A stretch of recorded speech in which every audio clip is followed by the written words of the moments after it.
কিছু বলবা? আমরা এখন মন্দির যাচ্ছি একটু। আজকে শিবরাত্রি, তো সবাই মিলে আজকে আমরা শিব মন্দির যাচ্ছি ঠাকুরের দর্শন করতে।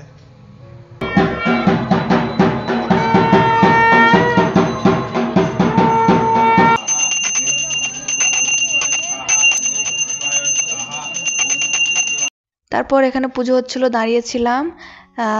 তারপর একটু আরতি নিলাম। তারপর প্রসাদ দিল, প্রসাদের মধ্যে ছিল 2টো লুচি, ফল প্রসাদ, বোঁদে আর পায়েস। এই এখন এখানে দাঁড়িয়ে দাঁড়িয়ে খাচ্ছি আমরা সবাই। কোথায় যাচ্ছ আজকে মনি? আজকে মন্দিরে খিচুড়ি খাওয়া আছে, তার জন্য যাচ্ছি। আজকে মনি, মা, আমি আর বাপি রেডি হচ্ছে আসতে।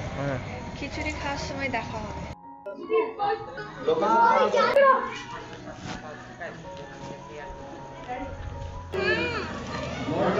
তারপর আমরা প্রসাদ খেতে বসে পড়েছি। প্রথমেই দিয়ে দিল জল আর পাতা, তারপর দিল আলু ভাজা আর দিল আচার, তারপর দিল খিচুড়ি।